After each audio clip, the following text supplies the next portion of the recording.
Hi everybody, this is the Baseball Highlight, the amazing, spectacular, terrific, the great one, the People's Champion, your host. Welcome back to the Baseball Highlight, and hopefully you like this video and hit that subscribe. I've actually got some really good news here. Obviously Thursday we had bad news. Cody's saying that it's going to be out for a while with this issue with the shoulder, the back of the shoulder. But we have actually some good news on the Pete Alonso front. I'm going to read you. Now, it's weird. I know that the war that WFAN has against Pete, they've been trying very hard to get him moved out of here. But really, only one guy matters when it comes to keeping Pete. And that's the owner, Steve Cohen. Let me read you from Mesmerize, and I'll read you some quotes from the great owner of the New York Mets. Headline from Mesmerize: Steve Cohen wants Mets to keep Pete Alonso. Great. Steve Cohen wants Pete Alonso to give him a tough decision. The Mets owner will be on a new podcast, Meet the Apple, which premieres tomorrow, and in a preview clip broadcast to Howie Rose, asked him about making Alonso a lifetime Met. The first baseman will be a free agent after the season. Now, this is going to be pretty interesting to watch. I think this is going to be on the Mets YouTube channel. I'm not 100% sure. I will say this. The previous guest, the previous host of that little podcast that they had, for the Mets, I think one of them was Pencil Neck Mark and another guy. There's a reason why it's not on the air anymore, because nobody wanted to watch it.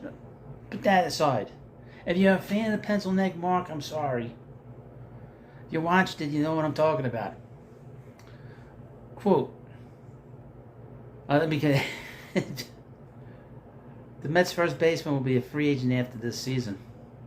Quote, this is from Steve Cohen. Listen, we want to keep him, the 67-year-old owner said. He's an important part of our team today, hopefully in the future. We know the fans feel strongly about him, and I'm not tone deaf. Okay, I totally understand the fans' love of Pete. He is a homegrown Met. He's hit 192 home runs. He's driven at 498 runs in the course of his 5-year career.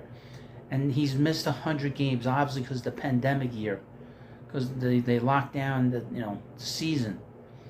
But he has 498 RBIs. You're basically close to 100 RBIs a year. That is incredible. And 192 home runs. And he's hit over 40 home runs 3 times in his career.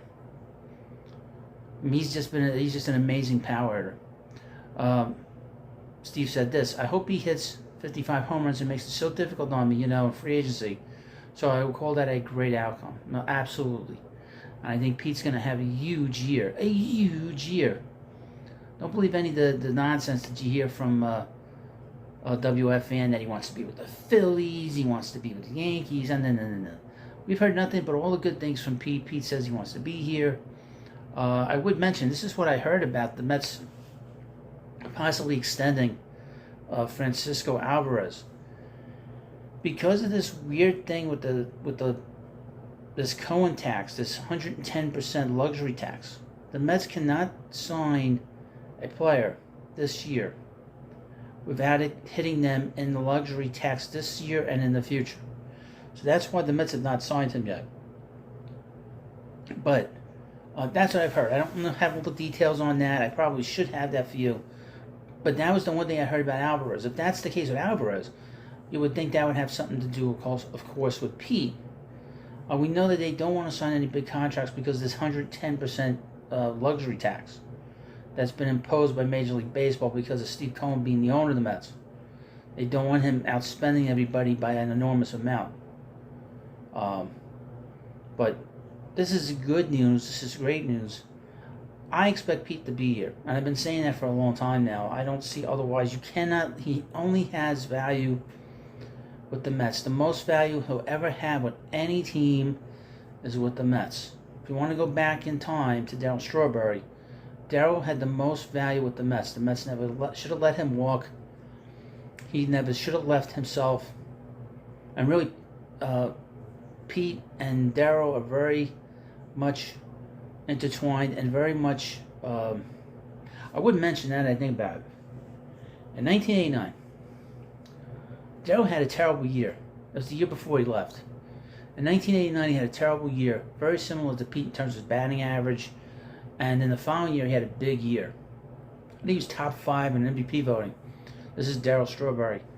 And then, of course, as you know, if you're a Met fan long enough, Frank Cashin let him walk because he didn't like Darryl. Because Darryl was a tough guy, believe it or not. I mean, we all love Darryl, but Darryl was a very difficult guy to deal with. Darryl says now that he was a bad guy. He wasn't a good guy. He was a bad person. He was an evil person, he said. And you hear different things, different stories about Darryl back in those days. He was very difficult to deal with. But we've not heard any difficult stories about Pete, even though WFAN has talked a lot about basically trying to ruin his reputation here. He's big with charity. Every home run that he hits this year, he said that he will donate $1,000 to an animal shelter. You know, and I don't remember Darryl ever doing that, but that's besides the point. Anyway, let me know what you think about this video. Of course, please subscribe to the Baseball Hut, and I'll see you later.